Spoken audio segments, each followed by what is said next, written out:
கர்த்தருடைய நல்ல நாமத்திற்கு மகிமை உண்டாகட்டும். 2 நாளாகமோ 16:9 ஒரு நல்ல வசனம் நமக்கு இருக்கு. தம்முடைய வல்லமையை விளங்க பண்ண தேவன் உத்தம இதயம் உள்ள மனிதர்களை தேடிக்கிட்டு இருக்காராம். அதுல தாவீது தேவனை உத்தம இதயத்தோடு பின்பற்றினதுனால தாவீது மூலமா உலகத்துல அவருடைய வல்லமையை வெளிப்படுத்தினார்னு பாக்குறோம். 1 ராஜாக்கள் 11:4 பார்க்கும்போது சாலமோனும் தன்னுடைய தகப்பனை போல உத்தம இதயத்தோடு தேடல. அதனால ஆண்டவர் 2 தீர்க்கதரிசிகளை கொண்டு எச்சரித்து சொன்னாரு. ஆனாலும் மனம் திரும்பல, விக்கிரக ஆராதனைக்குள்ள போய்கிட்டே இருந்தான். அப்ப தேவன் கோபமாகி சாலமன்ட்ட சொன்னாரு, உன்னுடைய கூட்டத்தில இருந்து 12 கோத்திரத்தில இருந்து 10 கோத்திரத்தை பிரிச்சு உனக்கு கீழே வேலை செய்யறவங்களுக்கு நான் கொடுத்துருவேன்னு சொன்னாரு. ஆனா இந்த தாவி அப்பவும் என்ன செய்யல, மனம் திரும்பவே இல்லை. அதனால இந்த 10 கோத்திரத்தை பிரிச்சு அவர் என்ன செய்தாரு, யெகோவயாம் ஆளுகைக்கு வந்ததுக்கு அப்புறம், சாலமோனுடைய மகன் ஆளுகைக்கு வந்ததுக்கு அப்புறம் 10 கோத்திரத்தை பிரிச்சு யெரொபெயாமிட்ட கொடுத்தாரு.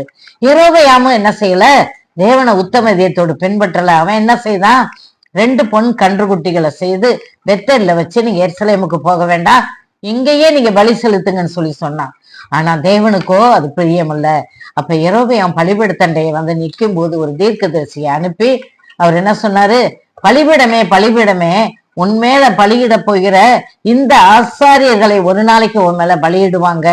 எப்போ யோசியான்னு ஒரு குமாரன் தாவீது வம்சத்துல பிறப்பான், அந்த நாட்கள்ல இது நடக்கும், பலியிடுவான். அதோட இல்ல, நீ மனிதர்களுடைய எலும்புகளை உன் மேல சுட்டெரிப்பாங்கன்னு சொன்னான்.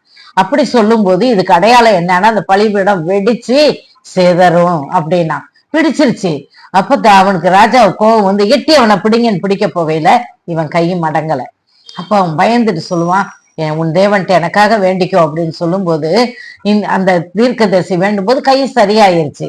அது மட்டும் அல்ல, இவங்கிட்ட சொன்னார், நீ போன வழியா திரும்பாத, வேற வழியாவா, அந்த ஊர்ல நீ அப்பமோ தண்ணீரோ குடிக்க கூடாதுன்னு அப்படியே போனான். ஒரு தீர்க்கதரிசி என்ன பண்ணாருன்னு கேட்டா, பின்னாடியே போய் தேவன் என் கூட பேசி உனக்கு ஆகாரம் கொடுக்க சொன்னாருன்னு சொன்ன உடனே இவனும் தேவனுடைய வார்த்தையை மறந்ததுனால இவன் வர்ற வழியில சிங்கம் அவனை கொண்டு போட்டுருச்சு. அருமையான தேவ பிள்ளைகளை, இந்த நாள்ல நம்ம தேவனோடு உத்தம இதயத்தோடு இருக்கணும். நாம தேவனுடைய வழியில உத்தம இதயம், தேவனை விட்டு வேற பக்கம் திரும்பாம இருப்போமே, ஆனால் நம் மூலமா ஆண்டவருடைய வல்லமை வெளிப்படும். இந்த நாட்கள்ல கர்த்தர் அப்படித்தான் செஞ்சுக்கிட்டு இருக்காரு. தேவனை நம்பி விசுவாசத்தோடு இருக்கிற தேவ பிள்ளைகள் மூலமா தேவனுடைய வல்லமையை அவர் விளங்க வச்சுக்கிட்டு இருக்காரு.